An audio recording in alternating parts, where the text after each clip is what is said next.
اللہ تعالیٰ جنتیوں سے مخاطب ہو کے پوچھیں گے اے جنتیوں، اے مردو عورتوں، تم کس حال میں ہو؟ جنتی کہیں گے حوریں مل گئی، غلمان مل گئے، عورتیں کہیں گی من پسند ہامن شوہر مل گئے، دنیا کی ہر آسائش نعمت حسد بغض کینے سے پاک دل مل گیا، آپ ہیں اب کس حال میں ہیں؟ اے اللہ آپ کی ہر نعمت کا شکریہ، آپ کی ہر نعمت پہ شکر گزار ہیں۔ دعواہم فیہا سبحانک اللہم بھی ہے قرآن پاک، وتحیتہم فیہا سلام بھی ہے، وہ ہر وقت سبحانک اللہم کہیں گے، ایک دوسرے کو سلام بھیجیں گے، بات ختم کریں گے تو الحمدللہ رب العالمین کہیں گے، قرآن پاک میں آیات ہیں، یہ باتیں کرتے کہ اللہ سے کلام ہو رہا ہے، یہ کتنے بڑے اعزاز کی بات ہے۔ دنیا میں نبی کلام کرتے ہیں، وہاں پہ ہر جنتی کے ساتھ اللہ یہ کلام کر رہا ہوگا، اس وقت اللہ کہے گا وَرِضْوَانٌ مِّنَ اللَّهِ أَكْبَرُ، جاؤ جنتیوں، ان ساری نعمتوں سے بڑی ایک نعمت ابھی باقی تھی، میں تم سے راضی ہو گیا، جس طرح تمہارے باپ آدم اور حوا کو کبھی جنت سے نکالا تھا، آج تمہیں گارنٹی دیتا ہوں،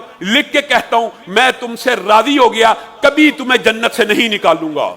جنتی اس نعمت کو ملنے سے اتنا خوش ہوں گے، اتنا خوش ہوں گے کہ ان کو جنت کی سابقہ ساری نعمتیں چھوٹی نظر آئیں گی، پھر جنت کی نعمتوں میں مشغول ہو جائیں گے۔ اور حدیث کے الفاظ بڑے عجیب، اور ایک بدو صحابی بھی رسول اللہ صلی اللہ علیہ وسلم کے پاس بیٹھے ہوئے یہ حدیث سن رہے تھے۔ رسول اللہ صلی اللہ علیہ وسلم نے جب یہ کہا نا کہ جو چیز کی خواہش جنتی کرے گا اسی ایک آن میں ہو جائے گی، بچے کی خواہش کرے گا ایک منٹ ایک سیکنڈ کے اندر، تو ایک جنتی اللہ سے کہے گا اللہ تعالیٰ جنت کی اتنی نعمتیں مل گئی ہیں، میں کھیتی باڑی کرنا چاہتا ہوں، تو اللہ کہے گا کھیتی باڑی کرنا چاہتا ہے کر لے، وہ بیج ڈالے گا، ایک سیکنڈ کے اندر اندر اس کا بیج پورا پک کے تیار ہو کے احد پہاڑ سے بھی بڑا ہو جائے گا۔ اللہ کہے گا کہ تم آدم کا پیٹ کسی چیز سے اتنی نعمتوں کے بعد یہ کھیتی باڑی کی خواہش کیوں پیدا ہوئی؟ کہا میں دیہاتی آدمی ہوں، میں کھیتی باڑی کرتا ہوں۔ اللہ کہے گا کیا تجھے میری نعمتیں کافی نہیں تھی؟ کہا کافی ہیں اللہ، کافی ہیں، لیکن بس میں ذرا دیہاتی آدمی ہوں اور میں کھیتی باڑی کرنا چاہتا ہوں، اس لیے میرے دل میں خواہش پیدا ہوئی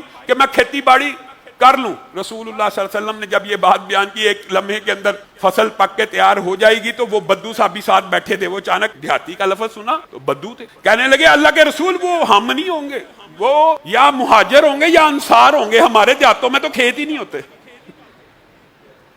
یا مہاجر ہوں گے یا انصار ہوں گے۔